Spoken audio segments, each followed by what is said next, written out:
Apa sebenarnya pertimbangan sesungguhnya dari seorang presiden dalam membuat kebijakan utama dari dua hal atau dimensi tadi, menangani wabah dan menangani persoalan ekonomi? Apa sebenarnya pertimbangannya? Karena ternyata semua pertimbangan itu tidak mampu diimplementasikan secara adekuat, ya, secara bisa bertanggung jawab, secara komprehensif di semua bagian tadi yang utama itu.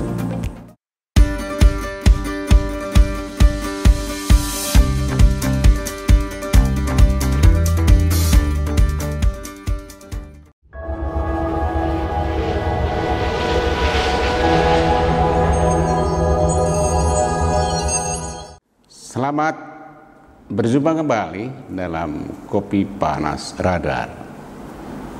Ya, setelah beberapa lama kita tidak bertemu karena memang ada banyak halangan, terutama halangan kesehatan, halangan di mana seseorang sekarang mau tidak mau secara imperatif itu harus menjalankan instruksi kesehatan, instruksi yang didasari oleh kebutuhan ilmiah, dan itu bisa mengubah semua orang.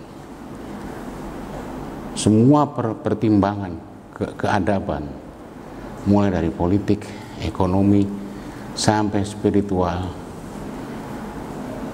semua mendapatkan keterpaksaan yang mau tidak mau harus dijalankan atau dilaksanakan.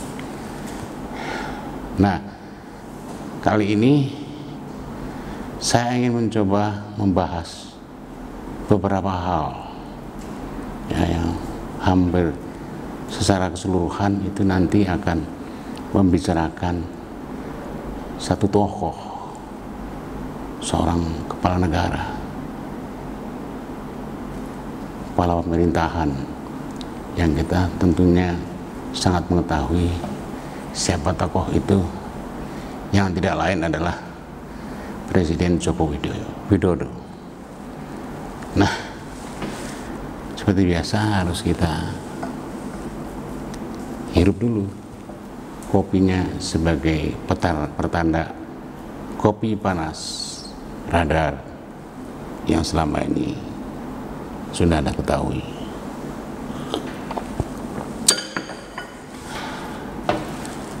Saudara-saudaraku sekalian setanah air, ada 3 atau minimal itu 5 hal penting menurut saya yang cukup fundamental, dan itu mungkin bisa kita lontarkan menjadi semacam pertanyaan, ya, pertanyaan yang mungkin bersifat esensial dalam kehidupan kita selama ini berbangsa dan bernegara.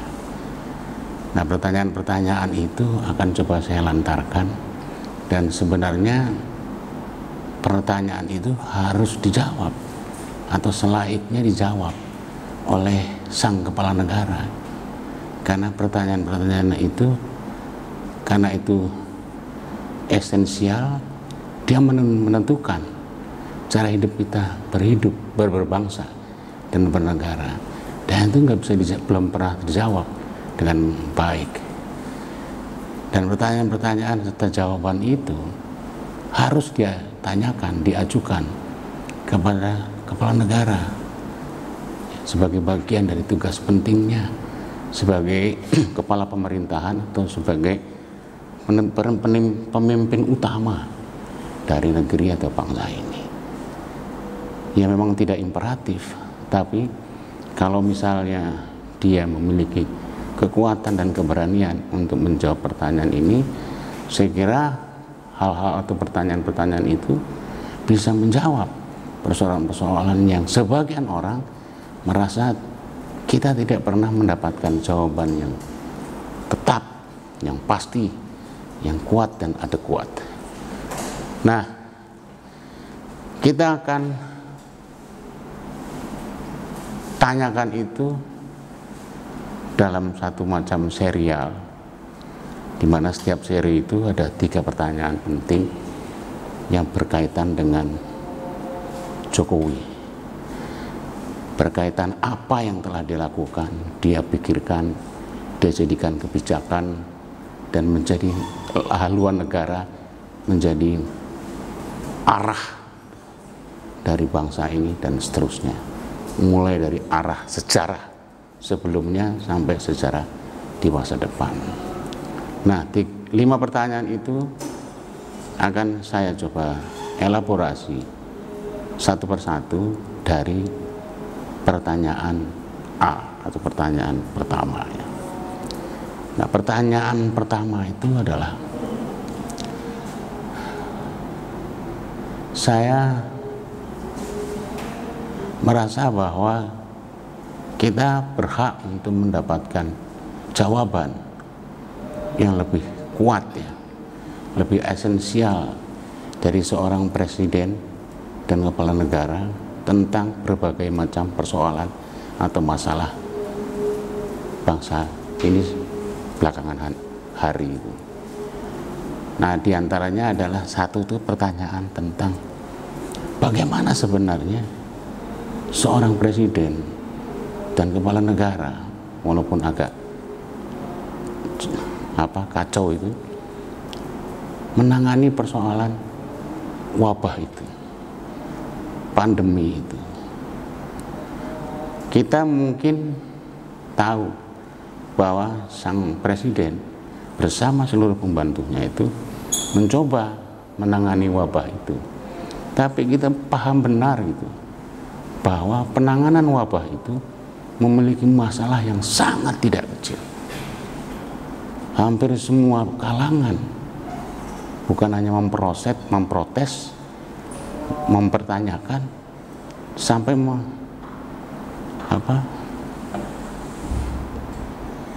tidak tahu bagaimana caranya Jokowi itu sebenarnya mampu mengatasi wabah itu. Kita sudah mempelajari dan mengetahui dengan baik bagaimana pemerintahan dan kepala negara di bagian dunia yang lain, baik negara besar maupun kecilnya, bagaimana mereka kita tahu benar mereka melakukan hal yang terbaik, yang paling mampu, paling bagus untuk menangani masalah tersebut, mulai dari Iran, Cina sampai Arab Saudi, berusaha agar itu bisa tertangani dengan baik. Dan semua menggunakan ukuran yang sangat jelas, ukuran-ukuran yang bisa ditera oleh semua pihak, ukuran-ukuran secara saintifik bisa dibuktikan, dan itu menjadikan ukuran-ukuran yang menjadi standar dari penanganan masalah wabah tersebut. Cuman kita bisa melihat bagaimana yang terjadi di negeri ini, bagaimana pemerintahan kita Jokowi itu menangani itu dengan ukuran-ukuran yang jelas.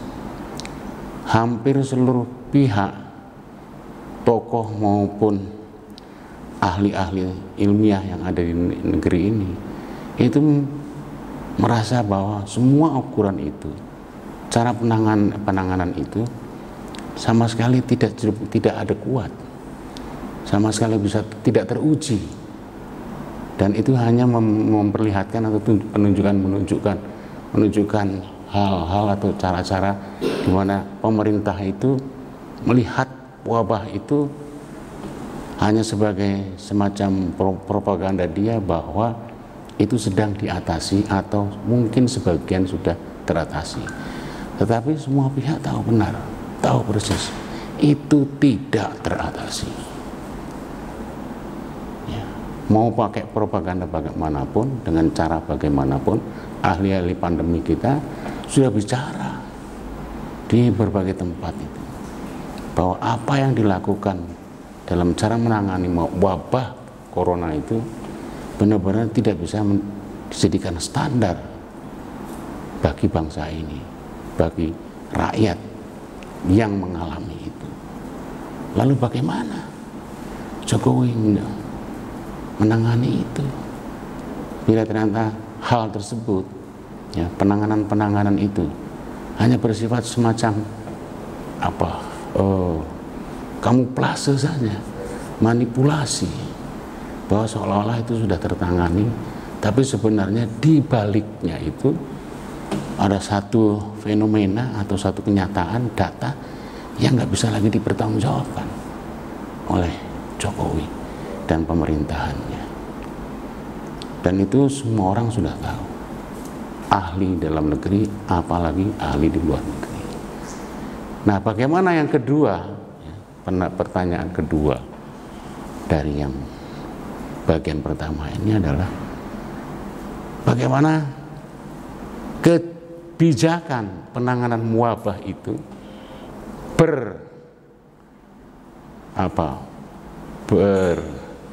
bersamaan dengan atau berkaitan dengan ambisi ekonomis dari sang presiden. Artinya di dalam kenyataan atau dalam satu kenyataan yang besar seperti ini ada satu hal yang dikerjakan dengan luar biasa cepatnya atau luar biasa effortnya dari sang presiden itu, bagaimana mereka bisa menangani persoalan ekonominya. Dua hal itu di samping hal-hal yang sangat krusial yang lainnya itu, ekonomi dan kesehatan, wabah itu menyiksa atau bahkan menyita semua persoalan atau perhatian dari sang pemerintah. Nah, bagaimana pemerintah itu bisa menyelaraskan kebijakan itu? Bagaimana ia bisa membuat program-program pembangunan, program-program ekonomi yang sudah ditetapkan sebelumnya itu bisa berlangsung dengan baik dalam situasi seperti ini. Nah, itu PR dia selama ini kan. Dan ternyata itu kita bisa melihat bahwa cara penanganannya selain itu tidak sinkron, itu bertentangan di antara dua fenomen itu, di antara kenyataan itu, wabah dan ekonomi itu. Di satu pihak dia merasa bisa menangani wabah, di pihak lainnya dia bisa menangani ekonomi, tapi ternyata dalam kenyataannya kedua hal tersebut selain tidak sinkron, benar-benar tidak berhasil itu mendapatkan hasil yang seperti yang diharapkan oleh banyak orang. Jadi wajah ekonomi kita babak bundas, ya, babak belur, sehingga mau tidak mau tiba-tiba sang presiden harus melakukan tindakan yang paling oportunistik, ya, tidak lagi pragmatis, oportunistik. Artinya dia mau berkompromi dengan apapun agar yang namanya program ekonominya itu masih bisa berjalan. Pada saat bersamaan program itu bertentangan atau bertubrukan dengan wabah. Dia nggak tahu bagaimana terus kemudian mengawinkan duanya itu. Karena wabah harus ditangani secara khusus dan ekonomi itu malah justru menghancurkan upaya-upaya yang berusaha mengatasi wabah itu. Nah, yang ketiga akhirnya menjadi pertanyaan penting buat kita adalah apa sebenarnya pertimbangan sesungguhnya dari seorang presiden dalam membuat kebijakan utama dari dua hal atau dimensi tadi itu, menangani wabah dan menangani persoalan ekonomi. Apa sebenarnya pertimbangannya? Karena ternyata semua pertimbangan itu tidak mampu diimplementasikan secara adekuat, ya, secara bisa bertanggung jawab, secara komprehensif di semua bagian tadi yang utama itu. Lalu pertimbangan dia sebagai seorang presiden untuk bisa menjelaskan kepada publik, juga kepada sejarah, ya, kepada rakyat kita semua ini, bagaimana semua pertimbangan itu dapat menyelamatkan negeri atau bangsa ini ketika kedua-duanya itu saling bertubrukan. Nah, saya nggak tahu pertimbangan apa yang telah dimiliki atau diambil ya, agar untuk bisa mendapatkan satu kekuatan, dan saya nggak melihat kekuatan itu. Dan saya cuma memuncak pertimbangan satu hal yang sangat spekulatif, bahwa pertimbangan-pertimbangan yang tadi itu baik secara saintifik, rasional, dan yang lain-lainnya ternyata tidak bisa berlaku. Ada pertimbangan lain yang kadang-kadang tidak rasional yang sudah diambil oleh presiden kita ini untuk supaya dia bisa meyakinkan dirinya sendiri bahwa ini bisa ditangani, bahwa faktor-faktor atau hal-hal utamanya tidak ada, tidak bisa. Nah, bagaimana kita mendapatkan jawaban dari sang presiden? Sebenarnya dia menggunakan jawaban apa? Dia menggunakan cara apa? Dia menggunakan basis apa untuk bisa menyelesaikan masalah itu? Kalau secara rasional ternyata dia tidak mampu memberi jawaban-jawaban yang lebih adekuat dibandingkan negara-negara lain. Sementara itu dulu ya, mudah-mudahan ada bermanfaatnya dan Anda tetap dalam keadaan sehat dan mendapat lindungan Allah. Semoga kita tetap dalam lindungannya. Assalamualaikum warahmatullahi wabarakatuh.